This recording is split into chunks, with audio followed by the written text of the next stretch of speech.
Ladies and gentlemen, the story you are about to see is true. The names have been changed to protect the innocent.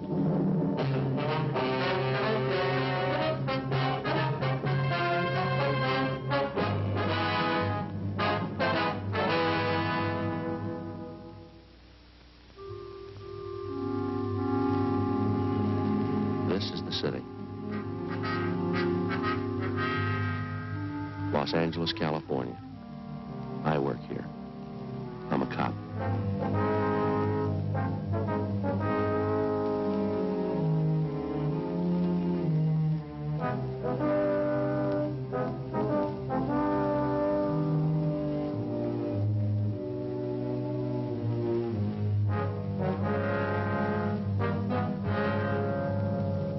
It was Wednesday, June 17th. It was warm in Los Angeles. We were working the night watch out of robbery division. The boss is Captain Didion. My partner's Frank Smith.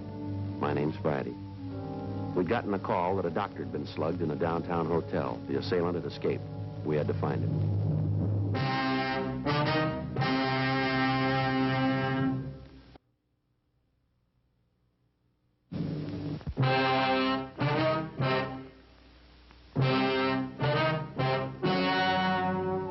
Ladies and gentlemen, the story you are about to see is true. The names have been changed to protect the innocent.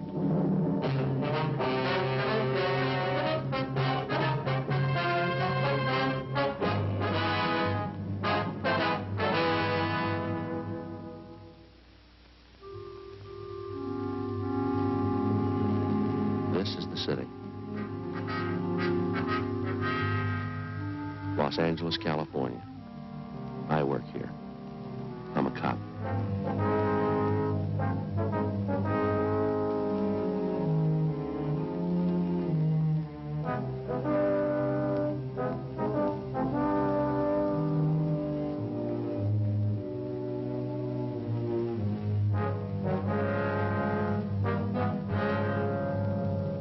It was Wednesday, June 17th. It was warm in Los Angeles. We were working the night watch out of robbery division. The boss is Captain Didion. My partner's Frank Smith.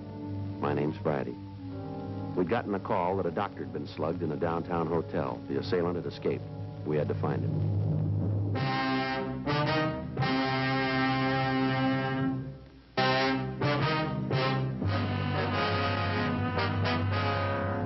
At 8:46 p.m. We reached the hotel at the corner of Pembroke and Columbia Streets. We talked with one of the officers in the radio unit that answered the call. He told us that his partner was out checking the neighborhood.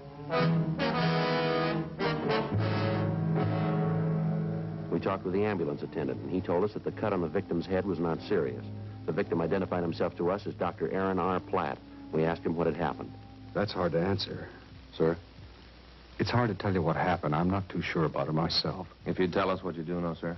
I received a call tonight that a woman was ill. Who'd the call come from, Doctor? It came through my call service. What time was this, Doctor? Well, it must have been about 7:45. My call service would have a record of it. You can get in touch with them. You ever seen these people before? No. So you want to tell us what happened? As I told you, I got a call from my service, gave me this address and the room number. What'd your call service tell you? Just said that a woman needed a physician. I came right over. All right, would you go ahead? Well, when I came into the hotel, I checked with the room clerk downstairs and asked about Mr. and Mrs. Allen. He told me they were in this room. Allen, huh? Mm-hmm. That's the name they gave me. Mm-hmm. I came up, knocked on the door. Mr. Allen opened it. I don't suppose that's his real name, do you? Well, we'll check on it, Doctor. Be a little silly to give the real name and then do a thing like this. Yeah. What happened after the man let you into the room? Well, I told him who I was, and he said that his wife was ill. Where was she? Lying in the bed, all covered up. I went over to her and asked her what was wrong. What'd she say? Nothing. She moaned a little. Then her husband, I guess that's who he was, told me that it was her side. Said that she'd had a pain all evening. Yeah. He asked me if I thought it might be appendix. I told him there are a lot of other things that cause pain in the side beside appendix. Mm-hmm. I went over to the bed to take the woman's temperature. That's when the man locked the door. Sir? I heard this noise. I turned around and saw the man turning the night latch on the door. I asked him why he was doing that, and he told me he didn't want us to be disturbed. At the time, I thought it was a little strange, no reason to lock the door, but he had a reason. He had one. Yeah. After that, I went over to the woman again and reached out for the thermometer. All of a sudden, she jumped up out of bed, jumped at me. I turned around to ask what this was all about. And I saw the man. He had a gun standing right behind me. And I saw him start to swing the gun, and then... Well, that's the last I remember until I came to. I called the police. That's it. You never saw these people before? No, I remembered if I did. Do you have any idea why they'd call you? No. No, the man said something to the girl on the board of my call service. You can check with her.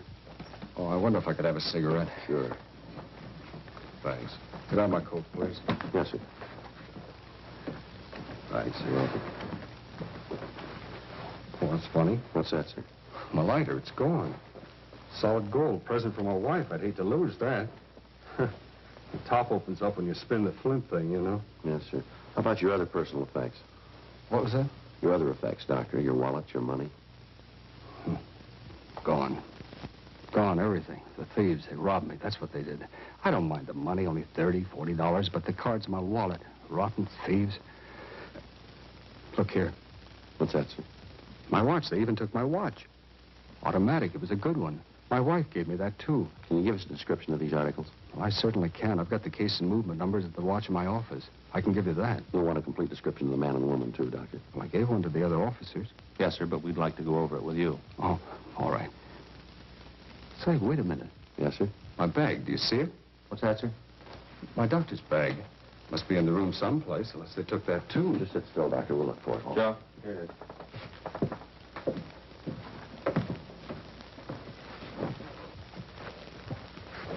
I bet he wouldn't touch that, Doctor. Oh, I want to see what's in it. You mind moving some of those things, please? Sure. Instruments are all there. That's what they took, all right. All of it. What's that, Doctor? Narcotics. 8:59 p.m. We got a complete description of the pair of suspects, and Frank and I called them into the office. R&I had no record of anyone by the name of Timothy Allen answering the description that we'd been given. 9:03 p.m. We talked to the desk clerk. He was unable to give us any information on the pair. He said that the couple had come in earlier that evening and had paid for the room in advance. He went on to say that they carried one piece of luggage. We looked at the registration card. It was signed with the name Mr. and Mrs. Timothy Allen and gave as an address St. Paul, Minnesota. The registration card was held as evidence to be checked by Don Meyer in handwriting. We called the crime lab, and a crew of men were sent out to go over the hotel room for possible physical evidence. 9:27 p.m. We went back to the office and got out a local broadcast and an APB on the pair of suspects. A radiogram was sent to the police department in St. Paul asking for information on the couple.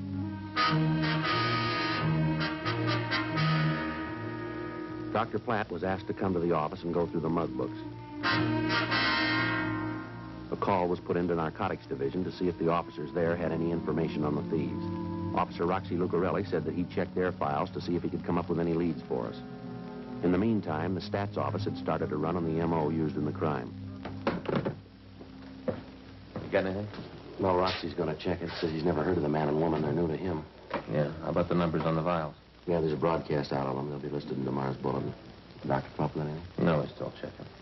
Well, if he doesn't find them, we can take him over to crime analysis. Maybe have a composite drawn up, huh? Yeah.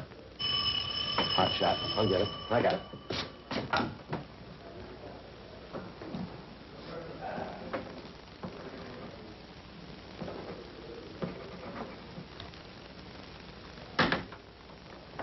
Frank? Yeah?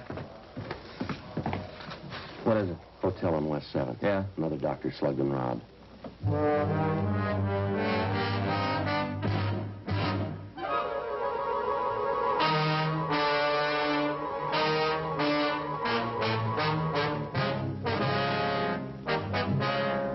.15 p.m. We arrived at the scene of the latest beating.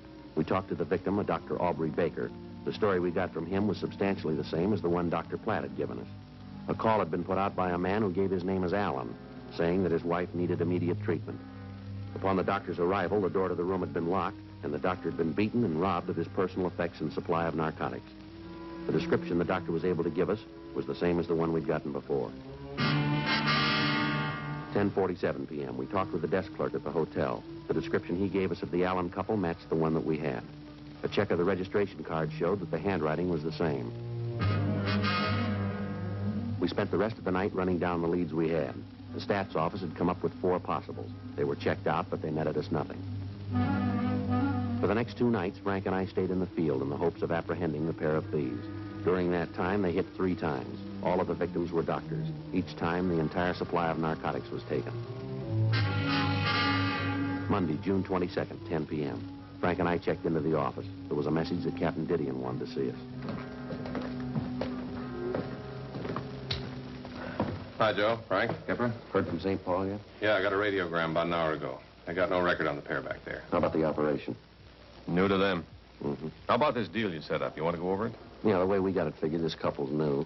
Either they just got into town or else they just decided to get a piece of narcotic action in town. Where'd you get that? We talked to Roxy Lucarelli over at Narcotics. Yeah? He's talked to the other fellows in the office. None of them have heard of this kind of operation before. It's new to them, too. Uh-huh. How about informants? If the couple are selling the stuff, there's got to be some rumbles around about it. Well, it doesn't seem to work out that way, Skipper. Roxy says they haven't heard anything about it. This Allen couple must be building up a supply before they start to unload it. Yeah. We had the artist over at Crime Analysis draw up a composite picture of the couple. It's been sent out to all the doctors in the area. When did it go out? Mailed over the weekend. Should happen this morning. Who'd you send it to? All the general practitioners, internists, physicians, and surgeons in the area. Got a list of names from the AMA. They're going to give us all the help they can. We sent out about 1,500 to the osteopaths in the area. They're going to cooperate.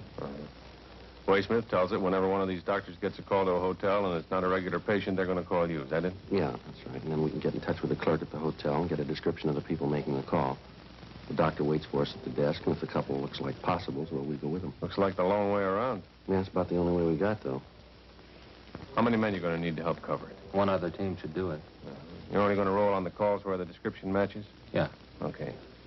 Rafferty and Murphy will work with you on it. Be a team out of the business office if you need any more help. Okay, Skipper. What are you getting from narcotics? Well, they got 4 men on it, running down leads on the dope. They got the serial numbers on the vials. The way Captain Shy tells it, they try to push a single cap of the stuff and they'll nail them. Well, looks good. Hope it works out. Yeah, so do we, Skipper. Robbery, did you? Yeah, just a minute. For you, Friday.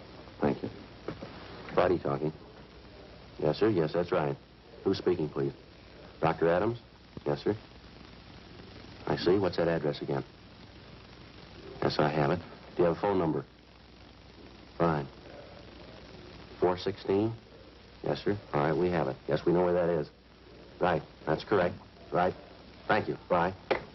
Well, looks like it started. What do you got? It's a Dr. Adams. We'll know in a minute here if it means anything. Hello, this is Sergeant Friday, Los Angeles Police Department. Yes, that's right. Do you have a name on the couple in 416? Mm-hmm. Could you describe them for me, please? No, there's nothing wrong. Now, just give us a description, would you, please? Mm-hmm. And the woman? I see. Okay. Right. All right, thank you very much, sir. No, that's all right. Right. Bye. How about it? Name's Alden. Description matches.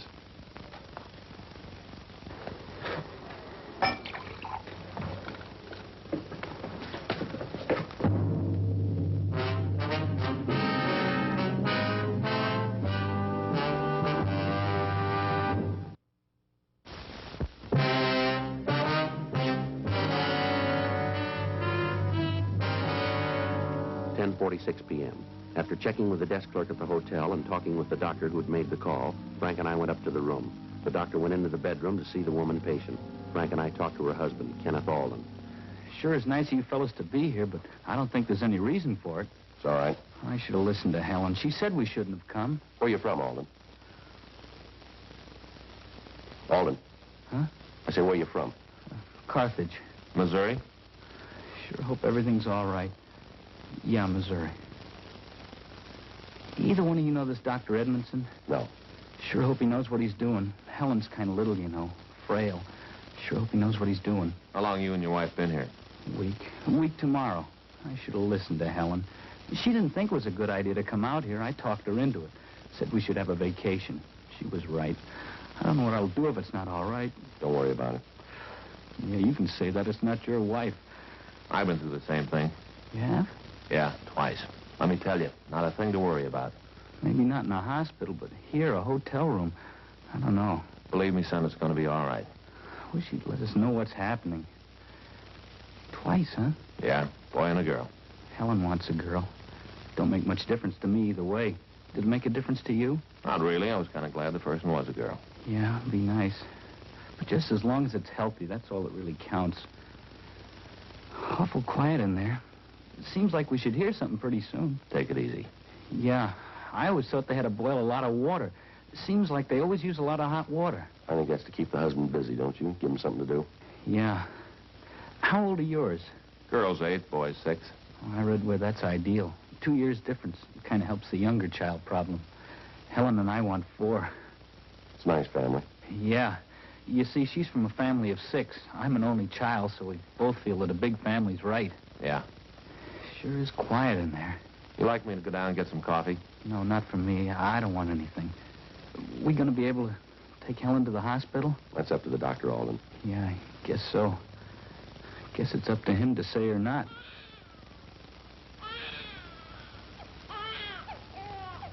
Sounds like you're a father. Yeah. Congratulations. Same to you. Guess my troubles are over now. They're just starting.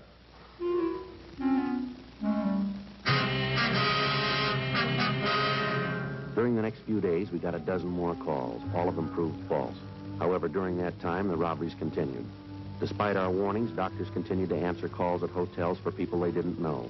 The amount of stolen narcotics grew larger. The outlet for the drugs still hadn't been found. On Friday, June 26th, we got a call from a Dr. Halbert. He told us that he'd gotten a call from a couple who gave their name as Allen. He asked us to meet him at the hotel.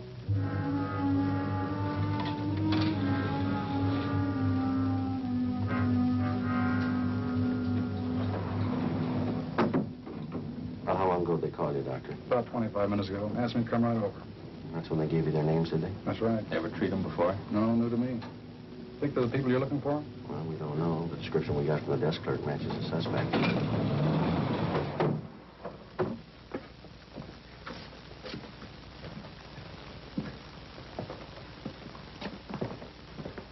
I'd rather you'd wait out here.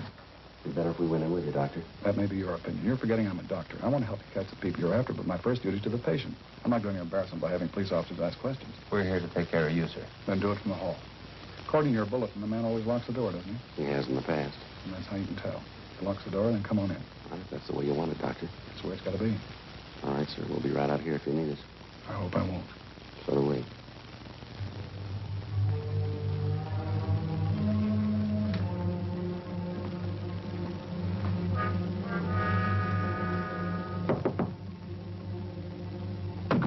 I'm Dr. Halbert.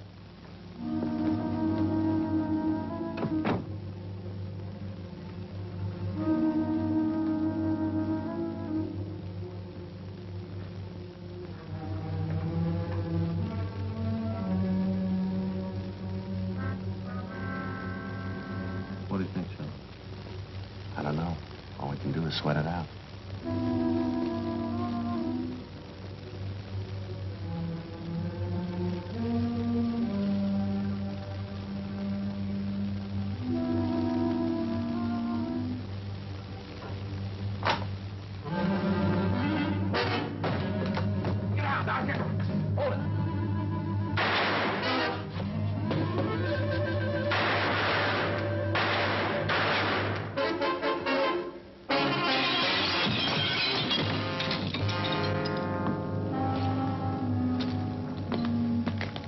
Why'd you do it? Why'd you shoot him? Dead.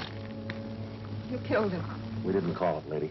How can you say that? You shot him in cold blood. He's just a kid. You didn't have to kill him. Better call in. Yeah. He was doing it for me. He was helping me, and you killed him. He didn't know. He was just a kid. He didn't know what was going on. I told him what to do. I set it up. You come in here and kill him. I hope you're real proud of yourself, cop.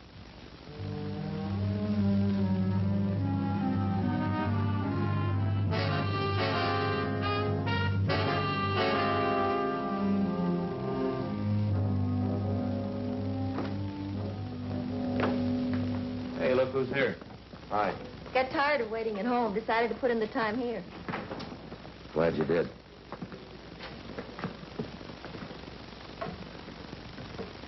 He looks tired, doesn't he? He always looks that way to me. You're getting prettier every day, Ann. Thanks, so are you. How's Faye? Fine. And how you do it, Joe? What you see in you? Get these reports out and we can go home. Long day? Yeah, You do look tired. a little bit.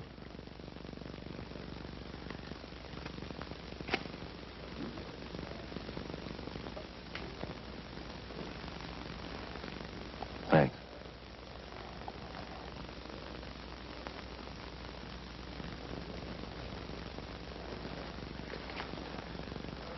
When you get through with your reports, I'll buy you both a cup of coffee. That's the best offer I've had all day. I'll take care of the shooting. You want to get the dead body report?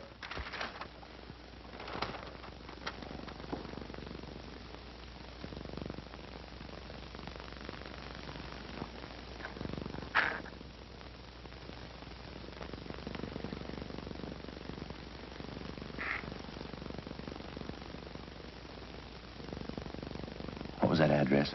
9276 South Bixel. 267. No, Joe. 9276 South Bixel. Yeah.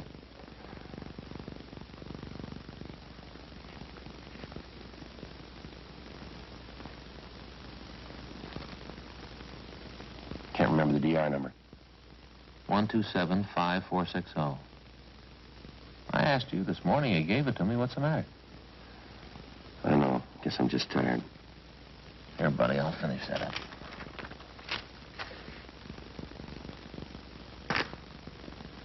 I'm sorry I came down here, Joe. I didn't think you'd mind. No, that's all right. I'll drop these off at Homicide on the way.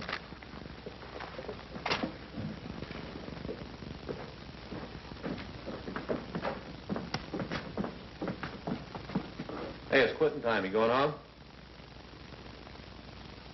I'll see you tomorrow. I'll take a rain check on that coffee, Ann. Night. Good night, Frank.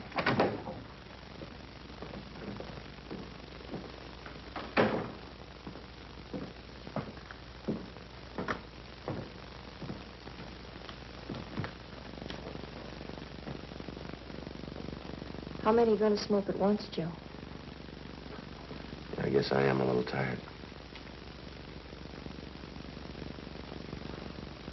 How old was he, Joe?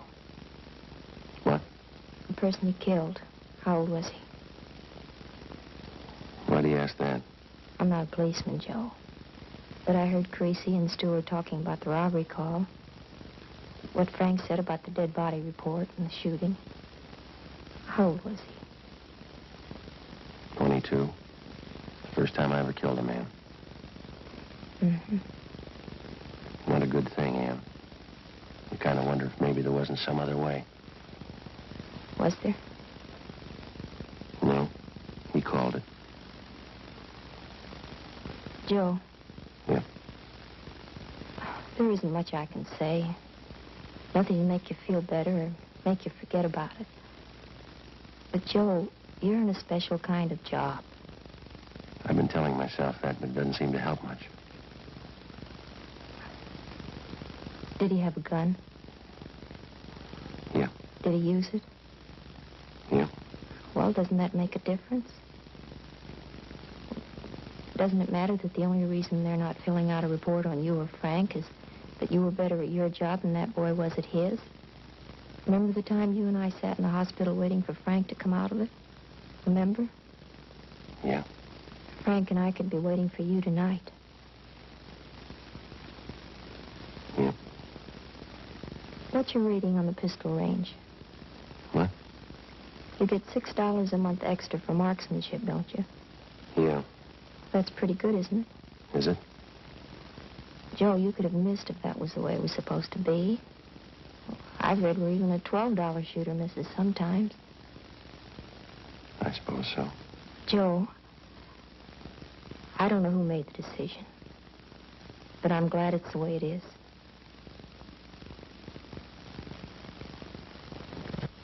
Now, come on. I'll buy you that cup of coffee. All right.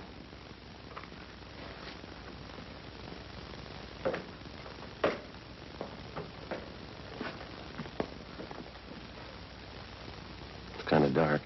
Can you find your way? Yeah. Can you?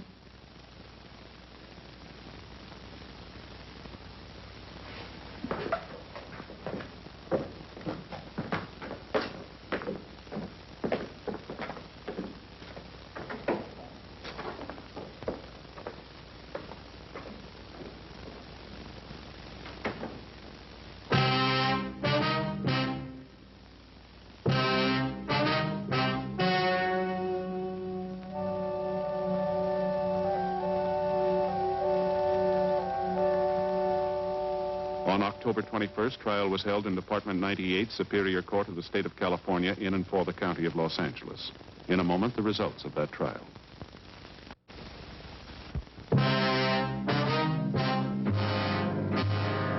The suspect was tried and convicted of robbery in the first degree, which is punishable by imprisonment in the state penitentiary for a term of not less than 5 years. A coroner's jury found that Edgar Cabell was killed while resisting arrest, and his death was listed as justifiable homicide.